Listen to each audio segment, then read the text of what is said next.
Welcome back to the Chinese Medicine Podcast. Today we're going to be talking about dampness and your mind, dampness and mental health, and how does dampness affect you mentally, and how can we help it with some simple, natural things that we can do to help ourselves. Maybe also thinking about things like acupuncture and Chinese herbs. What kind of a role might they play in the grand scheme of helping us with dampness in our minds? My name's Marie Hopkinson. I'm a herbalist and an acupuncturist. I work in Perth, Western Australia. If you'd like to see me for a consultation, you can click the link below. I'll put my details there. I do online consults for people as well as in-person consults in my clinic in Perth. And I love to teach people about the benefits of Chinese medicine. And this is one very common diagnosis that people get of dampness, and they wonder, what is dampness? So I've got several videos on that, and I'll give you a little intro about what dampness is today, and then we'll get into the mind. So dampness is essentially like a bogging up or a sludginess or a swampy feeling, or often described as a cloudy feeling in the body. It's not the only symptom of dampness, but particularly when we think about the mind, that's generally what happens. And it's essentially too much yin and not enough yang. And that yin gets stuck or stagnant. So it's like if I had this cup of water and I just left this here and I went on holidays for a couple of weeks and I came back, that cup of water, if you can't hazard a guess that I would drink it, but it's not going to taste great. It's going sludgy. It's going moldy. It's not fresh anymore. So there's an aspect to dampness where there's blockage, where there's stuckness, and it's somewhat of a physical substance, but also in some ways it can be seen as like a theoretical substance. So some symptoms of damp can be things like having phlegm, having postnasal drip, having like a snotty nose. Kids that have a lot of snotty nose, that kind of stuff could be part of a damp pattern. You can have mucus in your bowels. You could have a cough with mucus. Those things are all damp related things. But one of the biggest symptoms people have is like a feeling of heaviness. Now, can't cut into the body and see the damp. So how would Chinese medicine describe the cause of that? It's like there's a blockage in the flow of energy through the channels, right? So that means your body actually just feels heavy and it feels weighed down. And sometimes it can feel like there's an anchor pulling at your lower back. Like I've seen many patients with like a lower back issue that's caused by damp, right? Often the legs are the main part that gets heavy, the lower limbs. And then this symptom of cloudy headedness. So it often feels like something's pressing around your head. Like if you just put your hands around your head like this now and just don't touch it too much, but just have that, it's weird, right? Like a headband on your head. Well, that's often people feel that with dampness. Or they don't feel clear. Now, another way this can present itself is you go on some kind of diet, or you do some herbs, or you do something different, and you're like, wow, that clarity. I didn't realize I was living in a fog all that time. So that heavy or that cloudy headedness is a big part of damp. And in Chinese medicine, they think of this as misting the mind. So this idea of phlegm and damp are very similar. And for the purpose of this video, we'll kind of just include them together, right? So this misting of the mind, how does that relate to diet? Because that's a big part of how we might treat it or address why it would be caused. So in Chinese medicine, I'm going to show you a little diagram here. So if we think about your digestion, this is your representing of your stomach, right? So we think of your stomach as a cooking pot on the stove. Now inside your stomach, it likes to be about a 38 degrees soup. I'm in Australia, so we think of things in Celsius. So just a slight bit higher temperature than your body. Right. Your spleen energy is described as the fire below the pot, or the power below the pot is the ability to digest, right? So this idea of like transformation and transportation is the spleen's job. Now, it's not your spleen, physically your spleen. It's the idea of this earth element function. So this is all the earth. And in the 5 elements, we kind of have wood, fire, earth, metal, and water. So earth's over here. And what we're kind of thinking of is that what's the point of doing this digestion, right? What's the point of it? It's to separate the clear things and the turbid things. So this is sometimes named, this process, as the arisal of the clear. So this clear, the clear parts, or the good parts, the pure parts, are separated out, and the turbid parts are kind of sent downwards. Now, that kind of process continues on as you go through your digestion, because your body's trying to extract the best what's there, right? The best of the best of the best. And that clear part rising to your head kind of contributes to this clear yang rising. And in order to have good cognition, right, to think clearly, to think sharply, you need that clear yang to be rising. When you have a lot of turbid in your diet, like you're consuming turbid fluids and turbid foods, and I'm going to go through what those might be in a minute, it kind of has this blocking effect. So the clear yang's trying to rise up to the head. We'll just put a little brain up here. Not that great at drawing a brain. Put a little happy face on him. It's trying to rise. It's trying to do that, but it can't, because there's too much turbidity, and it kind of, it's like what you're eating, or what you've put in there in the beginning, is there's not much clear there, and it's so much work for your digestion, your digestive process. It's so much work for your spleen. Have you ever eaten the meal and felt really tired after eating? Like so tired, you're like, oh man, I could just have a sleep right now. And we often call these foods comfort foods, because that's often what it does. You eat it and you're like, oh, I just feel so relaxed and sleepy. Right? This could happen because you're eating too much volume of food. So if we think about our stomach and we just fill it right up to the brim, and it's like, oh, that's way too much food. It might just be too much turbid for its own good, too much food, and it's hard to digest it. Yeah, this could happen on something like eating too much on Christmas Day or something. But it can just be because you've eaten the wrong kinds of foods, and what we consider dampening foods. So dampening foods can include things like thick and heavy foods. So what's a thick and a heavy food? When you cook something up, it becomes really creamy, really greasy. Now, I want to just give a caveat to this, because often in TCM they think about, oh, greasy food's going to cause damp or too much fat. It's not really that in itself. It depends on what else you eat. There's certain combinations of food which are definitely going to be dampening and make you feel worse. The best thing you can do for yourself is actually to monitor this as you go along in your own life, to notice that, to be observant, to go, okay, I ate that, and how did I feel an hour later, or even instantly afterwards? How was my productivity in the day?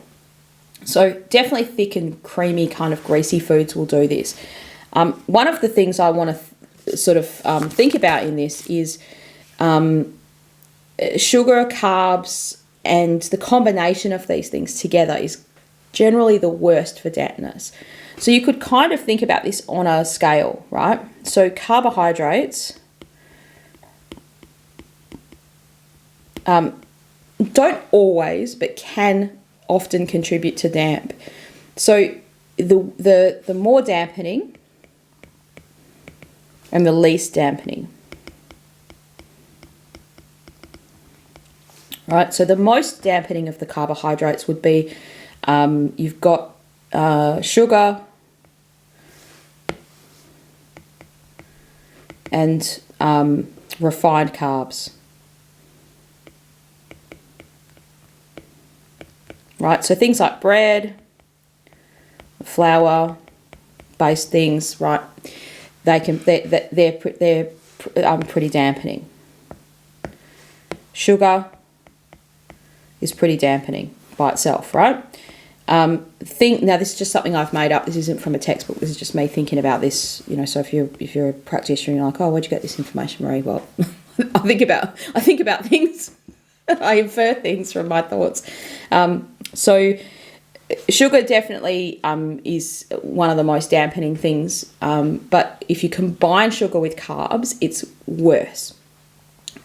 Some things are carbohydrate that are not as dampening. So let's just say non-refined carbs that are vegetable-based carbs.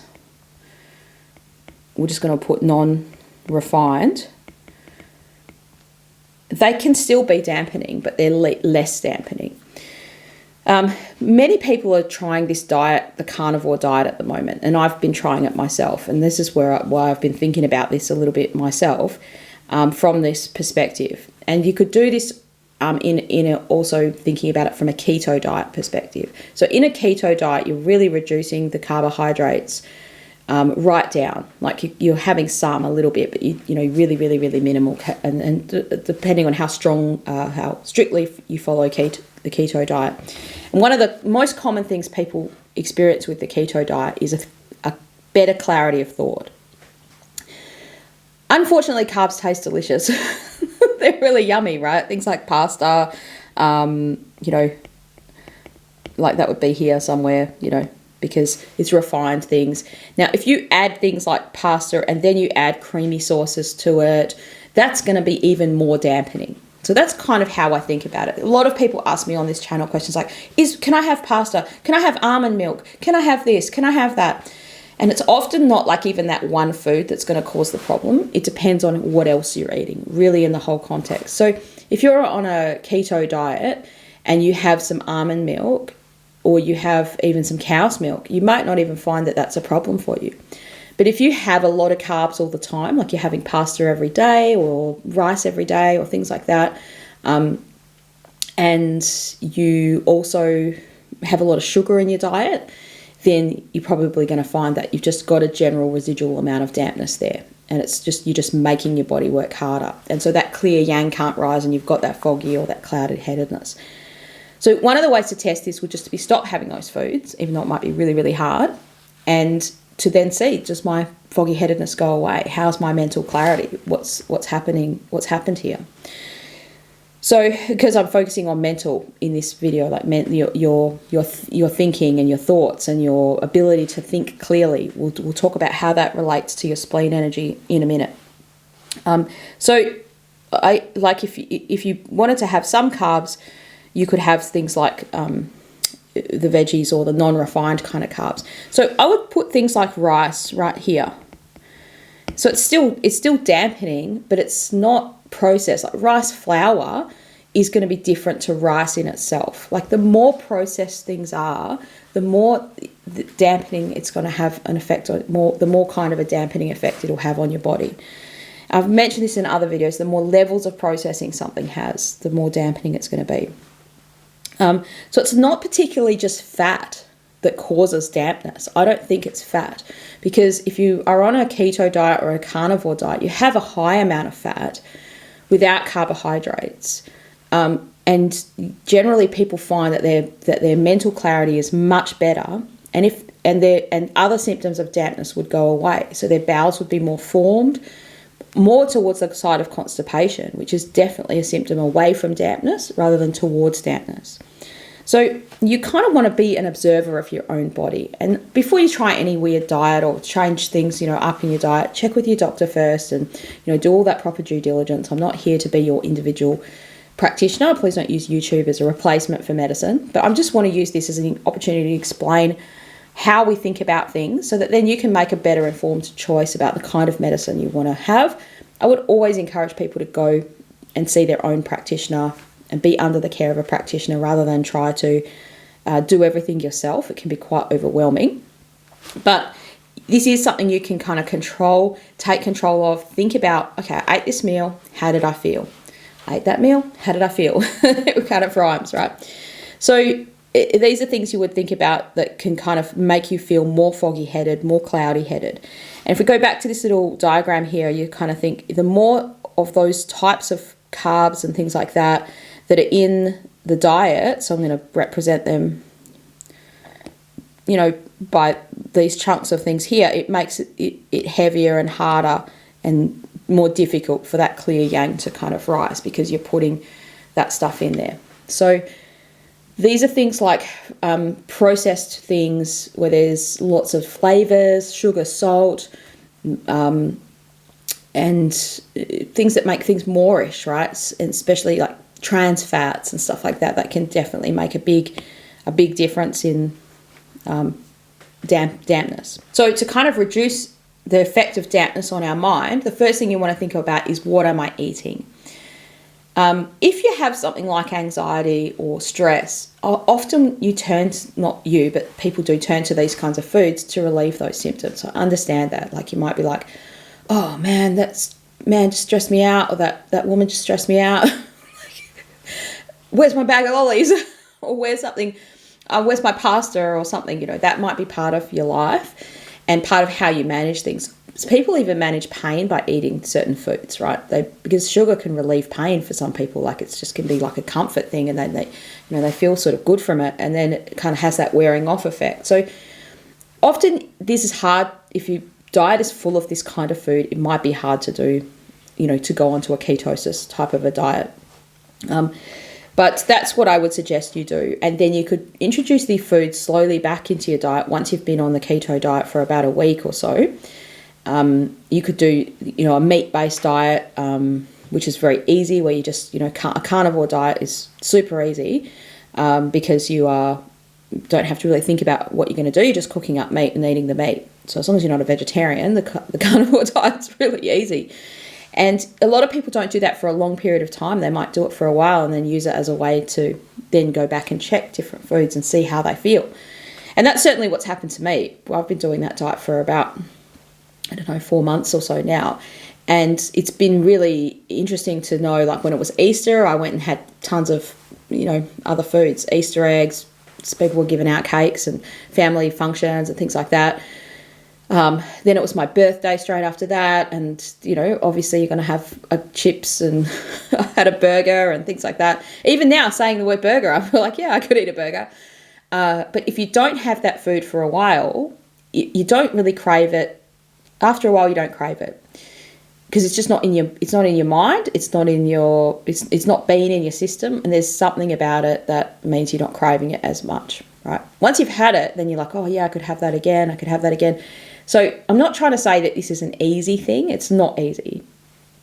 It's hard, but this is one way to eliminate this effect of dampness. And if you want to get rid of dampness completely, the first thing to look at is your diet, because most of the time it's going to be related to that in some way.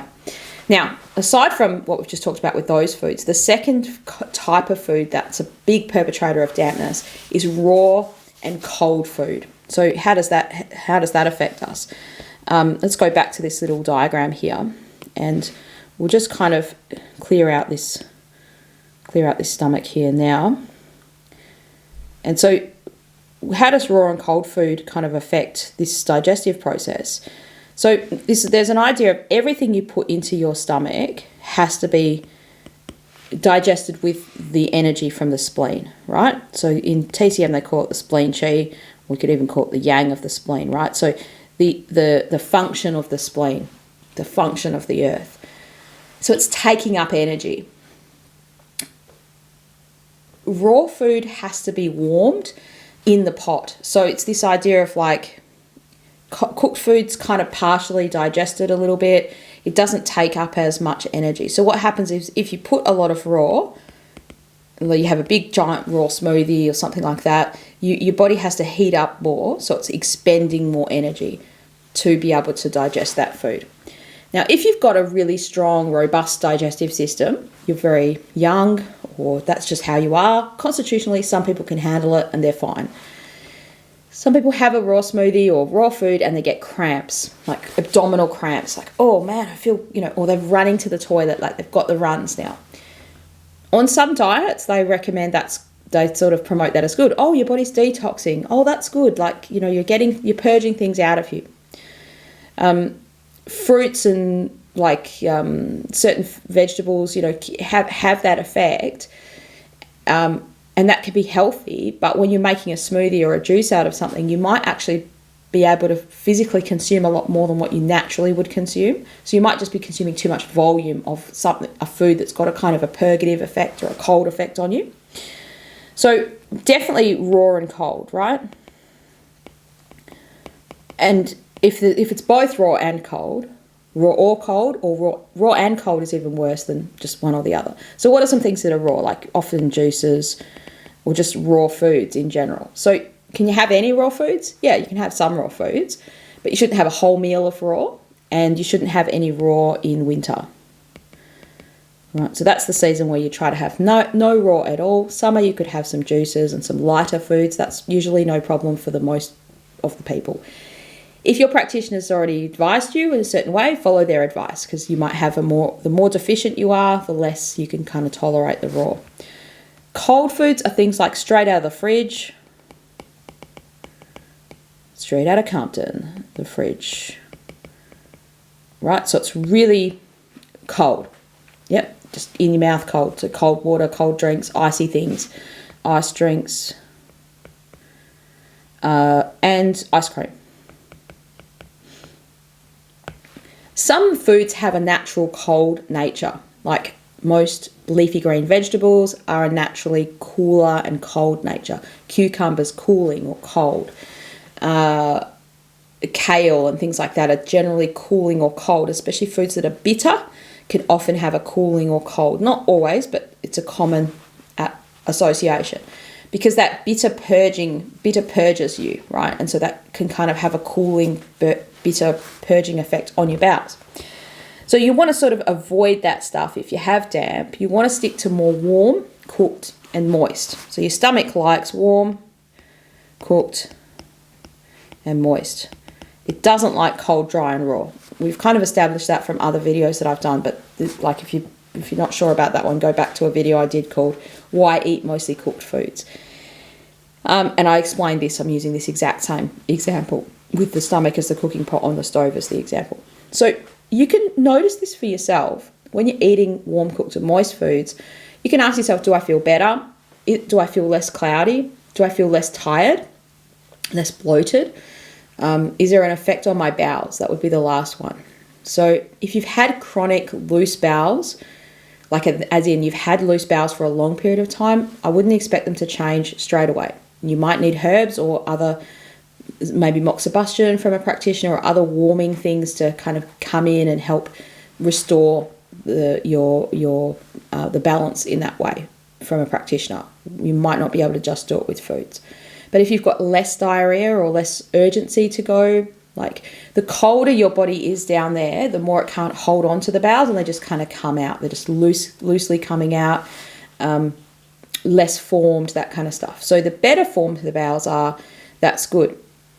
The other thing that could happen is that you might have mucus in the bowels or things like that. So that can stop or get less if dampness is getting less, then mucus in the bowels should be getting less.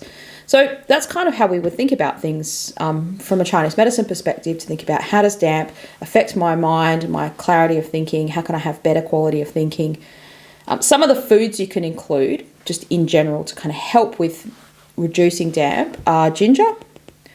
And what does ginger do? Ginger warms your stomach, so it makes it just easier to digest whatever you're putting in there. So if you are eating a lot of cold and raw things for some reason, after this video you're still having that, then try to include some ginger in your diet, and that might offset some of the harshness of those foods.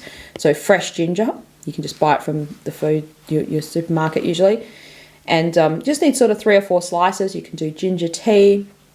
You can put ginger in foods that you're cooking, in stir fry and in your soups and stews and things like that. So that can be a great food to kind of include. You could try just having more cooked in general. If you have a lot of raw, try transitioning to a bit more cooked foods. If you're not ready to go onto a keto kind of diet, to try that method, I would just try to reduce sugar first. Secondly, reduce refined carbohydrates. So things like breads and pasta. Try to think of other things you could have instead of that. So for instance, meat and salad. Even though I just said don't have too much raw, if you're having cooked meat with the salad, that should be okay, as long as you're not super depleted, right? Or meat and some steamed veggies, things like that. You could try and have, like, if you really need those carbs for some reason, and some people just need that, they feel that they need it. They don't feel full without that, maybe. Have more vegetables, like sweet potato, things like that in your diet, rather than pasta or a lot of grains. Or go for things like rice and a curry or something, rather than bread. like dark, what's that called? That naan bread and things like that. I'm not saying never have these foods, because life would be very boring, especially if you are a foodie and you like enjoying foods, right? So you could, if you stick to a healthy diet for let's say 6 or 7, 7 would be the whole week, right? 5 or 6 days of the week, and then you allow yourself a couple of meals here or there, what will happen is you'll become more observant of what's happening when you have those other weird foods, other different foods. And you might actually be less inclined to want to have them, because you'll notice the effects of what it does on you. That's what I noticed for myself. I notice that if I have any carbs in the daytime, I feel more tired in the day. And when I went onto the carnivore diet, I noticed that after lunch, if I had a pasta or something like that, I would just feel much more tired. And I wouldn't have said I was tired before, when I was just having that as part of my day, because I was just getting on with life, and just that was probably what was happening every day, and I didn't realize it. So that's what's great about, if you can force yourself to go onto something where you eliminate all of those things and you just do much more of a keto kind of diet, then you're going to notice the clarity in your mind, and you're probably going to want to stick on it. So things that you could do for that, like often people do carbs in the evening. If you don't need to lose weight, for productivity and for your mind clarity, you could have like eggs, no bread, just have a couple of hard-boiled eggs, or a couple of cooked eggs. Sometimes I'll fry them in butter or something like that. And then some steak or some meat for lunch. So it could be chicken, it could be fish, could be steak, whatever you have. You could even have eggs as well, if you need that as well, if you're really, really hungry. And you'll find that you won't need to eat as much as time goes on. And then in the evening, you can just have your free-for-all sort of carb meal or whatever, because you're going to feel tired after having that, and then that might help you go to sleep. A lot of people find that. So if you don't have a weight issue and you're not trying to do it for losing weight, that's a combination that can work. And so you can still have your meals out with people, enjoy that sort of stuff, and just be observant. So that's the main part of this video, is to observe and to think, how do I feel after I have something? Do I feel better? Do I not feel so great? And maybe talk to your practitioner about that and see what they have to say, about the changes that you're making, and to see, they might have some other suggestions that they can give you along the way with this. The biggest one is the sugar. If I can urge you to stop the sugar, it's so addictive, and it's so bad for us. And it also is hard to kick it. Some of the ways to sort of reduce sugar would be to stop buying it. So I find myself doing this, and sometimes I'm like, yeah, I'd like a little treat. Now, if sometimes it's late at night, and I'm like, where's that little treat? If I can't find that little treat, I can't eat it. Make it hard for yourself.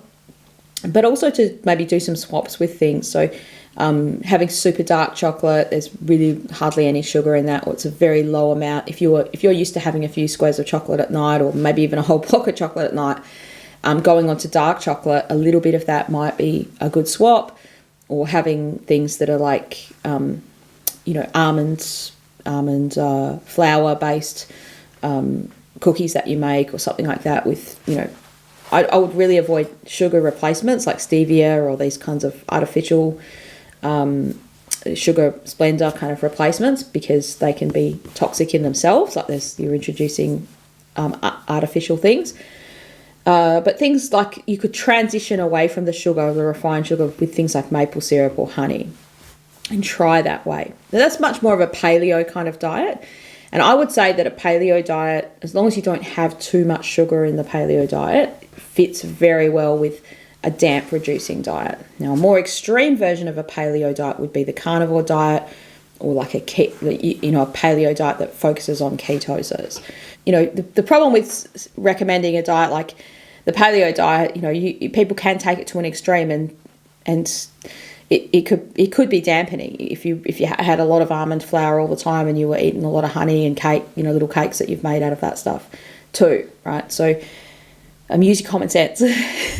So I hope this video has been useful and helpful to you, to help you understand, where does dampness come from, and how can it affect my mind, and how can we have better mental health and mental clarity, particularly productivity, with reducing damp through diet, You can also see your acupuncturist or your Chinese herbalist, and they can help you with a strategy to treat dampness from a Chinese medicine perspective. There's lots of different acupuncture strategies and herbal medicine strategies that we can use. And I've had some patients that are unwilling to change their diet really that much. They still do get better. They get better symptoms than if they weren't having the acupuncture. But if they change their life with their diet and do the acupuncture and the herbs, or depending on what's needed for that individual patient, you can have a quicker result at reducing the damp if you do both of those things together. Definitely there's more pain involved in doing the diet than the physical pain of having the acupuncture.